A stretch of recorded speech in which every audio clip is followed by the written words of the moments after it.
Les relations presse sont un levier de croissance souvent incontournable pour un e-commerce. L'objectif des RP est d'augmenter la notoriété de votre marque, mais aussi d'apporter de la réassurance et de l'autorité en passant dans des médias reconnus comme Télématin, BFM ou encore Qui veut être mon associé. Mais comment fonctionnent exactement les RP? Avec mon invité du jour, on va tout vous dévoiler dans cette vidéo. Salut, je m'appelle Benjamin, je suis le CEO de l'agence de publicité Social Desk. Mon métier, c'est de développer la croissance des entreprises avec notre équipe d'experts à travers la gestion des campagnes Facebook Ads, Google Ads et autres plateformes Social Ads. On accompagne des entreprises avec des objectifs e-commerce ou des entreprises qui ont des besoins en génération de leads. Pour un call de découverte, le lien est en description de cette vidéo. J'ai le plaisir d'accueillir Colombe Sirot, attachée de presse et fondatrice Les Petits Papiers. Depuis plus de 2 ans, si je ne me trompe pas, vous êtes le porte-parole auprès des médias de belles marques comme Morphée, Encaval, Elé et bien d'autres. Évidemment, tu vas rentrer en détail sur ce que vous faites chez Les Petits Papiers. Première question pour toi, Colombe. Merci d'être là. Comment tu vas? Salut Benjamin, écoute, ça va bien. Dans notre belle ville d'Aix-en-Provence, où sont nos bureaux? Quand on a le soleil toute l'année, on peut caler bien. Donc pas à Paris les RP, hein. On peut être en dehors de Paris et faire de très belles choses. Exactement, on y viendra, mais tout à fait. Est-ce que tu peux nous représenter, peut-être nous présenter un peu plus ton agence et ton expertise depuis maintenant pas mal d'années quoi, sur les relations presse? Moi, j'ai 36 ans, donc je commence à avoir pas mal de bouteilles et dans la vie et dans le secteur des relations presse. Donc, j'ai une expérience d'un peu plus de 10 ans maintenant. J'ai fait mes armes dans des agences de relations presse à Paris. En premier lieu dans le secteur audiovisuel et dans le cinéma. J'ai travaillé au service de presse d'Universal Pictures. J'avais à l'époque de grandes ambitions de devenir agent, etc. Voilà, j'ai vite déchanté parce que c'est un milieu qui est assez hostile. Et puis après, j'ai travaillé au sein d'agences voilà, plutôt axées produits dans le secteur de la décoration, du design, de la food. Et depuis 2 ans et demi maintenant, j'ai monté mon agence qui s'appelle Les Petits Papiers. Notre claim au Petit Papier, c'est qu'on est l'agence qui accompagne les startups dans leur stratégie média auprès de la presse Art de Vivre et Corpo. On est basé à Aix, donc on est une équipe de 4 personnes, RP chevronnés et motivés pour apporter un max de retombées à nos clients. Super, hyper dynamique en tout cas et on aime ça. En tout cas, je suis ravi de t'avoir et on va commencer très rapidement dans le vif du sujet. Sur cette chaîne, on n'a jamais encore parlé relations presse, donc c'est vraiment une première pour moi aussi. Et peut-être on va commencer par le tout début. C'est quoi aujourd'hui le métier d'attaché de presse, de relations presse?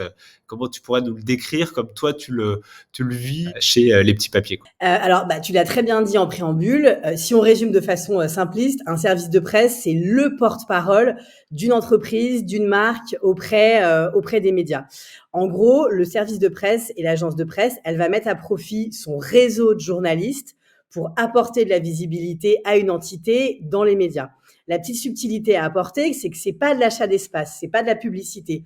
Nous, on va proposer à nos clients du contenu éditorial gratuit dans les médias grâce aux liens de proximité durables qu'on aura instaurés avec les journalistes depuis plusieurs années. Si toi, demain, tu fais appel à un service de presse pour Social Desk et que tous les 4 matins, ton agence de presse t'envoie des kits médias avec des tarifs pour des encarts publicitaires, c'est pas une bonne agence RP. Tout l'intérêt d'un service de presse, c'est donc de mettre à profit son réseau journaliste pour obtenir du contenu éditorial gratuit dans toute typologie de presse confondue, la télé, la radio, la presse print et le web. Donc, ça se joue beaucoup sur le réseau finalement de l'agence. Complètement, ça se joue sur le réseau. C'est vraiment voilà ce qu'on va proposer à nos clients. C'est très très très long et fastidieux d'instaurer des liens de proximité avec les médias. Ça prend plusieurs années. Il y a une relation assez singulière entre les attachés de presse et les journalistes, qui est une forme de copinage entre guillemets. On peut pas solliciter les journalistes n'importe quand, n'importe comment. Il faut avoir ces petites entrées et c'est le cas d'un service de presse. Si je rentre un petit peu plus dans le détail de l'intérêt d'un service de presse, une agence RP, elle a pour vocation, elle va définir une stratégie média, souvent qu'elle va co-construire avec son client pour identifier des opportunités de prise de parole qui vont correspondre pour, par exemple, une marque dans le secteur du retail, soit à ses actualités, ses sorties produits, etc., soit aux marronniers presse qui vont être voilà Noël, la fête des mères, etc. Pour une marque dans le secteur du retail, par exemple, et qui vend des produits, c'est souvent aussi des temps commerciaux forts pour elle. Donc voilà, on va baliser des opportunités de prise de parole pour pouvoir être visible dans les médias toute l'année. Par exemple, demain, je toque à une porte d'une agence RP. C'est quoi un petit peu tout le processus dans les grandes lignes, hein, évidemment, les grandes étapes pour de la rencontre avec la personne qui va gérer mes RP à finalement les premières parutions, les premiers résultats. Quelles sont un petit peu les grandes lignes, les grandes étapes, le ciblage, la rédaction, voilà, comment ça fonctionne, quoi. Alors, un service de presse, évidemment, pour apporter de la visibilité à une marque, à une entreprise, elle a à sa disposition plusieurs outils. Tu l'as dit là à l'instant, vraiment le nerf de la guerre, ça va être le ciblage et le fichier presse. Ça, c'est vraiment hyper important. Quand on signe avec une marque ou une entreprise, c'est la première chose qu'on va faire, c'est vraiment identifier notre auditoire. Par exemple, si tu as une marque qui va vendre des biberons, tu vas pas envoyer un communiqué de presse à une journaliste ou un journaliste qui couvre des domaines dans le secteur de, je sais pas, l'équitation ou le sport. C'est très important d'affiner son auditoire et d'avoir vraiment un ciblage très précis. Les journalistes, ils reçoivent, pour te dire, entre 500 et 700 communiqués de presse par jour. Ouais. Donc, il faut absolument pas les polluer avec des communications qui seraient obsolètes pour eux. Et justement, pour continuer d'entretenir ces liens de proximité durables avec eux, il faut vraiment cibler son auditoire. Donc, une fois qu'on a notre fichier presse, on peut commencer à rédiger des outils de com. On rentrera un peu plus dans le détail, mais qui vont être le communiqué de presse, le dossier de presse qu'un service de presse rédige. Elle le partage après à son client et va aussi diffuser grâce à des plateformes de diffusion. Nous, on a des logiciels à notre disposition, les RP, qui sont, on a DataPress notamment, qui est une sorte d'immense annuaire qui recense tous les journalistes de France et de Navarre, qui nous permet de générer nos fichiers presse, et des plateformes de diffusion qui vont nous permettre de diffuser massivement un outil. Et puis après, il y a une partie un peu plus ingrate qui est la partie relance. Diffuser massivement un outil de com, c'est balancer une bouteille à la mer. Ce n'est pas suffisant, pour après générer des parutions et baliser des papiers. Il y a toute une partie relance où on va contacter le journaliste, lui demander s'il a bien reçu l'outil pour vraiment baliser des papiers. Souvent, les stagiaires dans les agences RP sont pas très contents et contentes de faire des relances, mais tout le monde est logé à la même enseigne, tout le monde fait des relances, des plus seniors aux plus juniors, c'est indispensable pour vraiment avoir des résultats tangibles. Et justement, après les résultats, il y a tout un aspect suivi et reporting pour annoncer aux clients, à la marque, le nombre de parutions, la visibilité qu'elle a eue. Complètement. Il y a une partie reporting qui est déterminante. Déjà, premièrement, pour nous baquer, nous, les agences de presse, parce que on y viendra peut-être, mais les résultats prennent parfois du temps. En fait, les relations presse et le milieu des médias a une temporalité bien à elle, eu égard notamment au délai de bouclage. Par exemple, tu vois, exemple tout bête, là ce matin, j'ai reçu Marie-Claire Enfant. Marie-Claire Enfant, c'est un magazine qui paraît 2 fois par an, donc c'est un semestriel.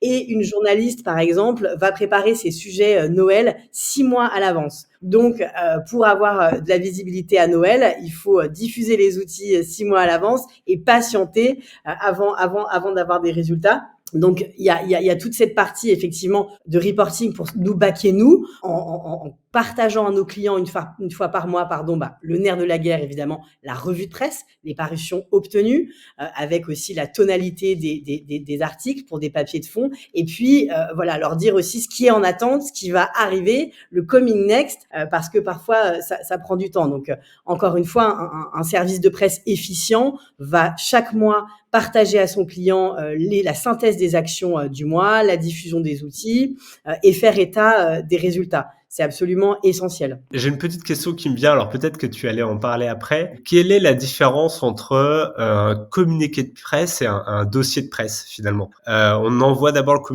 le communiqué, puis après le dossier de presse, c'est pour ceux qui n'ont jamais travaillé avec une agence, comment voilà, c'est quoi la différence entre ces deux termes? Alors, c'est pas la temporalité la différence. La différence, c'est la fonction. Un communiqué de presse, ça va être un document très très court qui va communiquer sur une actu ou une info donnée. Donc, c'est un document qui est fait maximum 2 pages. Ce qui est déterminant, et c'est le cas aussi pour le dossier de presse, c'est dans le fond de coller à la sémantique des journalistes et d'essayer vraiment, voilà, de se coller à leur jargon. Les journalistes, ils ont pour habitude d'utiliser une sémantique assez dépouillée. Ils vont à l'essentiel, sujet, verbe, complément. Donc, exit les phrases à rallonge qui donnent rendez-vous. On va à l'essentiel pour, voilà, ne pas perdre notre auditoire journaliste. Et le dossier de presse, ça va être un document un peu plus long qui va faire entre 5 et 20 pages, qui va être plus une plateforme de marque, on va dire, d'une entreprise ou d'une marque qui va, voilà, présenter vraiment la marque avec la genèse, les différentes gammes de produits, etc. Donc, c'est un document un peu plus long qu'on peut shooter tout au long de l'année quand justement on n'a pas vraiment d'opportunité de communiquer grâce aux actus. On va balancer notre dossier de presse, comme ça on reste en top of mind des médias et ils ont toutes les infos. Le point commun d'un communiqué de presse et d'un dossier de presse, c'est que le journaliste, il puisse, grâce au seul CP et au DP, faire son article tout seul, en toute autonomie, sans avoir à rappeler l'attaché de presse ou la marque. Donc, il faut être ultra sharp dans les infos, ultra précis, pour qu'après, il soit autonome pour rédiger son article. Ok, c'est hyper clair. Je voulais aussi compléter quand tu parlais des intérêts pour une marque de faire appel à un service de presse, et évidemment tout l'aspect proximité avec les médias, visibilité, notoriété, et parfois même héroïste sur de la conversion directe. Et si je fais le lien, parce que évidemment c'est pas sans arrière-pensée que je t'invite aujourd'hui sur la chaîne, sur une chaîne qui est plutôt orientée paid, c'est que nous on utilise beaucoup les relations presse dans nos contenus publicitaires. Toutes les parutions presse, que ça soit vidéo par exemple sur Télématin, BFM, qui veut être mon associé, ou même des choses qui sont peut-être un journal local ou même une radio, etc. En fait, tous ces contenus, on va les réutiliser, on va leur donner une seconde vie en publicité. Et souvent, c'est des contenus qui fonctionnent bien parce que ça apporte beaucoup au fait d'autorité qui est liée au fait aux médias que la personne connaît généralement, que ce soit BFM ou autre. Et ça donne vraiment du poids et du sérieux au fait à la marque qui, c'est ce côté vu à la télé qui fonctionne toujours. Et nous, on le voit en termes de performance pure sur des publicités Facebook Ads notamment, ça apporte de la conversion. Donc l'intérêt, c'était de cette vidéo de comprendre bien le métier des relations presse, mais aussi d'identifier que ces contenus-là, nous, on les réutilise derrière en publicité et généralement, ça fonctionne plutôt bien. Donc, les relations presse, c'est un vrai métier en soi. Et pourquoi aujourd'hui, finalement, j'ai l'impression que dans la grande majorité des cas, on passe par une agence de presse, plutôt par un spécialiste, plutôt que de le faire en interne, on va dire. T'as des éléments là-dessus, pourquoi aujourd'hui on passe plutôt par une agence que... Carrément. Déjà, pour compléter ce que tu disais, et c'est hyper intéressant. Effectivement, souvent aujourd'hui, les startups, les marques dans le secteur du retail ont un service vraiment à 360 qui est très complémentaire avec voilà une agence comme Socialdesk qui fait du Facebook Ad, etc. et font appel à un service de presse. C'est très complémentaire. Et en plus de cela, effectivement, on peut vraiment instaurer des synergies et après repartager du contenu. C'est encore un coup de tampon. On pourrait penser que voilà les médias c'est complètement has-been, mais non, le vu à la télé, même à Télématin, etc. c'est encore extrêmement prescripteur. Donc effectivement, c'est très intéressant pour une marque, une start-up, une entreprise d'avoir vraiment cet accompagnement à 360. Et après, j'ajouterais que oui, demain, toi pour Socialdesk, tu peux très bien te dire tiens, je vais faire mes RP un peu à la mano, sauf que tu n'auras jamais un réseau aussi étendu qu'une agence RP, et surtout c'est un boulot qui est ultra chronophage. Donc souvent les marques, les entreprises font appel à un service de presse parce qu'elles se rendent compte que ça leur prend un temps de dingue, et donc c'est pour ça que c'est intéressant de faire appel à une agence RP. J'ajouterais aussi que souvent nos prospects nous disent à l'inverse d'une boîte comme Social Desk, mais comment on mesure les résultats d'une agence RP? Comment ça se mesure? Alors nous, on leur dit, la première réponse, c'est forcément, premièrement, la notoriété. Nous, on est là pour entretenir votre notoriété, l'accroître. Ça ne se mesure pas. Cela étant, et tu parlais du vu à la télé, quand on est visible dans des médias qui sont prescripteurs pour une marque, pour une entreprise, forcément, ça va augmenter la force de vente, ça va générer de la visibilité et indirectement générer des ventes. Donc, c'est plutôt comme ça qu'on le résume. Et nous, notre coup de tampon, notre résultat tangible, c'est la revue de presse. Toi, tu as ton dashboard tous les mois ou tous les jours, voilà, que tu partages à tes clients. Nous, ça va être la revue de presse. Voilà, ce mois-ci, on a obtenu tant. Et ça, c'est quand même des résultats tangibles. Oui, c'est vrai qu'on a deux métiers qui sont très complémentaires. Les reportings sont sensiblement différents. En paid, on va être très héroïste sur 1 € dépensé, combien d'euros générés en ROAS. Mais vous, c'est un petit peu la revue de presse, le nombre de parutions, et puis peut-être la portée que peut avoir certains médias. Je ne sais pas si vous arrivez à mesurer ça. Puis petit à petit, les outils de tracking aussi s'améliorent, même si on a toujours des sujets complexes et techniques sur tout ce qui va être gestion des cookies, etc.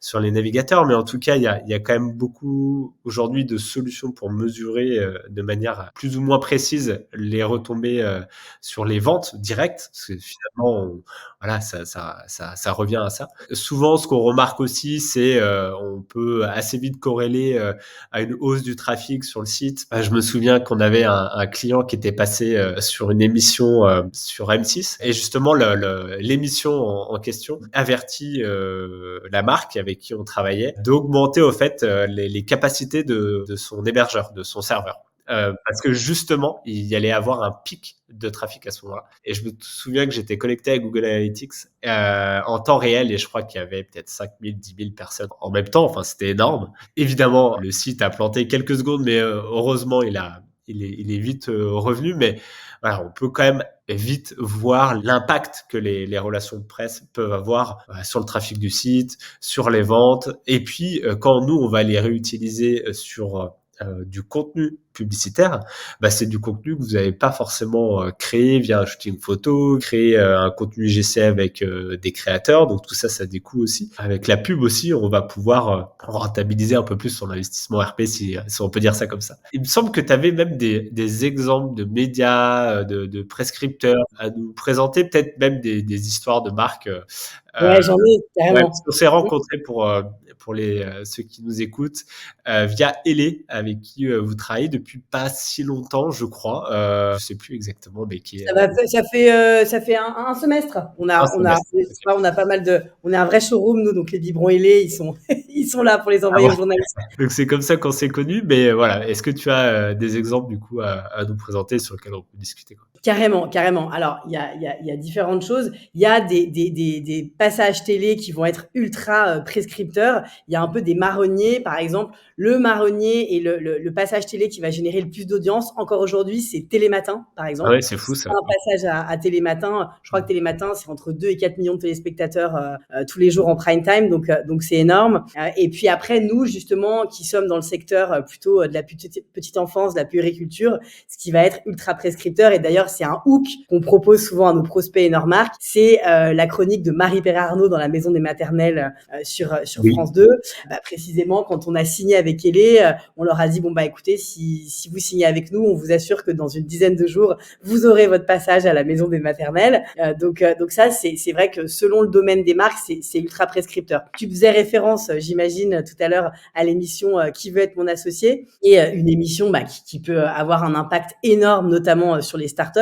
Nous qui sommes une agence qui accompagne les startups, c'est clair que Qui veut être mon associé, c'est 2 millions de téléspectateurs en prime time le soir sur M6. Donc voilà, tu as l'occasion de pitcher ta marque pendant 10 minutes. Donc ça peut être effectivement ultra impactant.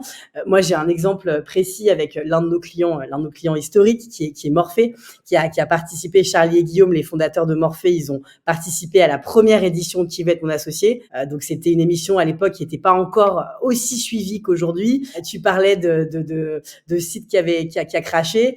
Eux, ils se sont connectés le soir de la diffusion sur Google Analytics. Au départ, je crois qu'il y avait juste eux deux, les parents, les copains. Et en 5 minutes, ils ont pris 40 cas de connexion. Ouais. Évidemment, le site a pété. C'est le module de paiement en fait qui a pété. À l'époque, alors ils étaient sur WordPress, maintenant sur Shopify. Je pense que c'est peut-être plus facile d'amortir ce genre de choses. Mais voilà, eux, ils avaient anticipé, ils avaient préparé la redirection. Voilà, je conseillerais à n'importe quelle startup qui va passer de préparer une petite landing page avec l'email pour pas que son site crash. Et Morphée, pour te dire, le rythme de vente, ils ont fait x10 la semaine qui a suivi la diffusion du passage. Donc ça a été mais ultra prescripteur pour eux. C'est énorme et c'est intéressant de voir parce que là finalement Télématin qui veut être mon associé et même BFM, hein, on n'en a pas trop parlé, mais qui reste aussi un passage assez fort hein, en termes de notoriété. C'est beaucoup la télé qui reste encore, on le disait tout à l'heure, vu la télé, ce côté qui apporte beaucoup d'autorité au fait auprès de la marque, beaucoup de réassurance. Et tu as des exemples comme ça en presse papier, je parle, Ouais. avec des impacts un peu similaires où ça reste quand même la télé qui est on va dire le Graal quoi des relations presse quoi. Alors oui, la télé, ça reste très statutaire. Après, il y a aussi des médias qui sont très prescripteurs, notamment dans la presse business, éco. Nous, ce qu'on essaye de générer pour l'apport de visibilité auprès d'une presse plus corporate, ça va être la page portrait dans les échos. Ça, c'est très très très prescripteur. Les échos, voilà, c'est lu aussi par il y a un lectorat qui est assez particulier, assez sharp sur l'économie, etc. Donc, la page portrait dans les échos. Il y a eu un super papier qui a eu un impact de dingue aussi. C'était le classement 30 under 30 avec toujours le cofondateur de Morphée, Charlie, qui était dans le classement des 30 under 30. Ça, voilà, c'est ultra prescripteur et c'est un coup de tampon de dingue. J'ai une question qui revient un petit peu à ce qu'on a dit un peu plus haut. Aujourd'hui, à quel moment finalement je dois faire appel à un service de presse? Est-ce que c'est au lancement de ma boîte, lancement de mon produit? Je parlais d'un marronnier tout à l'heure, donc est-ce que c'est quand je fais un nouveau lancement, un nouveau coloris, une nouvelle collaboration, une levée de fonds? Est-ce que tu as des exemples comme ça de moments assez importants sur lesquels on peut communiquer puisque il faut quand même qu'on ait un truc à dire assez intéressant pour que la presse en parle. Alors oui, il y a le début, hein, tiens, on se lance, mais une fois qu'on l'a fait une fois au début, comment on peut quand même ressolliciter les médias quoi. Ouais, c'est intéressant. L'intérêt justement d'un service de presse, c'est d'être visible toute l'année. C'est vraiment d'apporter de la visibilité à sa marque et à son client toute l'année. Donc c'est pour ça qu'on va ruser. J'allais dire aussi, si toi demain tu montes une marque, avant de faire appel à un service de presse, il faut que ton site soit effectif. Il faut vraiment que tu sois sharp et que tout soit prêt, que tu aies un kit média prêt pour pouvoir faire appel à un service de presse parce que voilà, il faut avoir les éléments les plus précis possibles pour communiquer auprès des journalistes. Par exemple, si demain tu fais une campagne de crowdfunding sur une plateforme de financement participatif pour déjà indirectement générer des préventes parce que les journalistes peuvent aussi être des clients potentiels, ça peut être une opportunité de prendre la parole. Je fais une petite ellipse aussi, typiquement à l'agence des petits papiers, le nerf de la guerre, ça va être l'apport de visibilité auprès de la presse art de vivre grand public. Tu le vois, là, c'est derrière moi, c'est tous les produits de nos clients. Donc, c'est des marques tangibles qui ont des produits dans le secteur du retail avec lesquels on a un apport de visibilité dans la presse grand public. Mais ce qui est aussi important, c'est que ce sont des startups qui vont avoir des besoins de communiquer, et on en parlait tout à l'heure, auprès d'une typologie de presse un peu plus business, corporate. Et dans ce cas-là, les opportunités de communiquer, ça va être une levée de fonds, des partenariats de distribution noués avec des retailers de renom, des aussi mouvements en interne, la nomination d'un DG ou d'une DG. Donc voilà, on va être opportuniste. La moindre petite actu. Alors évidemment, il y a des actus qui sont plus impactantes que d'autres. Il faut, tu sais, les journalistes, eux, ils ont une philosophie, c'est qu'une actu en chasse une autre. Donc il faut toujours rentrer par la nouveauté. Donc là, par exemple tangible, tu parlais de la marque de biberon Hélé. Ils ont signé récemment différentes collaborations. Ils ont fait une collection capsule, par exemple, avec Liberty. Bon ça, évidemment, on va rentrer par la nouveauté. On va faire un communiqué de presse de lancement et on va communiquer à cette occasion. Et puis, comme je te le disais tout à l'heure, quand on a moins d'actu, on va essayer de suggérer des angles aux journalistes en rentrant par le dossier de presse, la plateforme de marque, les engagements RSE, par exemple, d'une entreprise ou d'une marque, et on va être stratège pour essayer d'être visible toute l'année. C'est très clair en tout cas et c'est vrai que je pense que les personnes qui ne connaissent pas très bien l'ERP, on pourrait se dire, bah tiens, je le fais un peu au lancement, au début, pour me faire connaître quand je lance la boîte, et puis après, finalement, j'arrête. Mais il y a un vrai fil rouge toute l'année qui peut se mettre en place, un petit peu comme tous les autres leviers de croissance, parce que c'est un peu le titre de cette vidéo, les relations presse comme levier de croissance e-commerce. Bah, c'est un des leviers de croissance qu'on peut activer toute l'année, comme le paid évidemment, comme le SEO, comme le CRO. Voilà, il y a plein de choses à faire évidemment pour aller chercher la croissance. Est-ce que tu as d'autres éléments à nous rajouter? Est-ce qu'on aurait couvert un petit peu tout le métier des relations presse? Alors, je pense qu'on pourrait rentrer en détail sur plein de sujets, mais est-ce qu'on aurait peut-être loupé quelque chose d'important, quoi? 2 dernières petites choses, on a balayé effectivement l'essentiel. Dans les outils de communication, on a parlé du communiqué de presse, du dossier de presse. Ce qui va être aussi très intéressant, c'est l'événement presse. À l'occasion justement du lancement d'un produit, on va organiser un événement presse pour vraiment, dans un cadre informel, instaurer des liens de proximité durables avec les journalistes. Et cette fois-ci, c'est plus l'attaché de presse qui est le porte-parole, c'est les fondateurs, les chefs de marque directement qui vont aller vers le journaliste et leur parler. Et pas mieux qu'un fondateur, qu'un CEO, qu'une directrice marketing pour parler de sa marque, de son produit. Donc, dans un cadre informel, dans le cadre d'un petit déjeuner presse ou autre, on va organiser un event. C'est l'occasion aussi de jouer sur l'expérientiel. Sur place, les journalistes vont pouvoir avoir en main les produits, les tester, etc. Encore une fois, on fait attention à la temporalité des relations presse. Souvent, par exemple, pour baliser des papiers pour Noël, qui va être un temps fort commercial pour une marque, on va organiser l'événement en juin ou en septembre pour vraiment se caler au délai de bouclage des magazines et pas se dire « Ah mince !» Il y avait un dossier sur les biberons ou sur les sacs à dos pour enfants dans le dossier Noël Marie-Claire Enfant. J'y suis pas parce que j'ai pas présenté à mes journalistes les infos. Donc l'événement presse, c'est vrai que c'est aussi une stratégie, un levier pour vraiment rester en top of mind des médias et présenter sa marque et ses produits et ses nouveautés. Et pour rebondir là-dessus, est-ce que vous aidez, vous coachez, si on peut dire ça comme ça, la prise de parole des fondateurs auprès des médias? Alors certains, je pense, sont très à l'aise dans l'exercice, d'autres peut-être un peu moins ont besoin de conseils. Est-ce que ça va jusqu'à là finalement la prestation? Ouais, ok. Bien sûr, on organise ce qu'on appelle des média training. Alors, les média training, en tout cas, nous, dans notre scope startup, on le fait de moins en moins parce que, bah, tu vois, par exemple, il y a une quinzaine d'années, moi, j'ai travaillé dans des agences de presse où on accompagnait des dirigeants de grosses sociétés, de grosses entreprises, qui étaient des gens qui étaient, voilà, un petit peu plus âgés, qui étaient moins à l'aise dans la prise de parole. Donc là, on faisait vraiment des média training, des média briefings, ça avait sens. Mais tu viens de le dire, aujourd'hui, un porteur de projet, un start-upper, ça va être le meilleur ambassadeur pour parler de sa marque. Et en fait, on a très peu besoin de les coacher parce qu'ils sont super à l'aise, que souvent ils participent à des salons, donc ils répètent encore et encore la même chose. Donc, c'est de moins en moins utile. Par contre, on va être là pour un peu rassurer nos clients.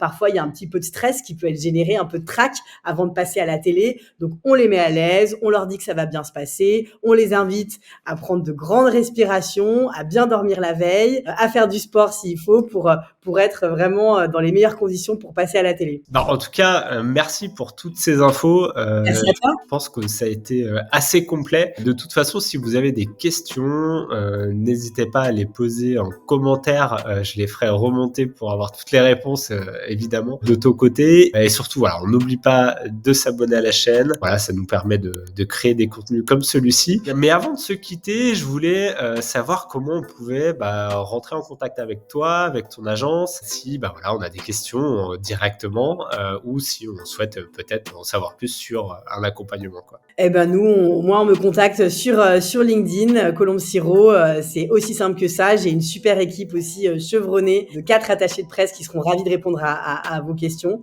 Donc LinkedIn, on a un URL aussi, un site internet, mais voilà, la façon la plus directe, c'est de nous envoyer un mail ou de nous contacter sur LinkedIn. Je rajouterai tous ces liens, toutes ces informations en description évidemment de la vidéo. Je te remercie énormément. C'est le premier sujet RP qu'on a eu ici et je pense que voilà, on a été plutôt complet. Un grand merci et on se dit à la prochaine fois pour une nouvelle vidéo. Allez, ciao! À bientôt!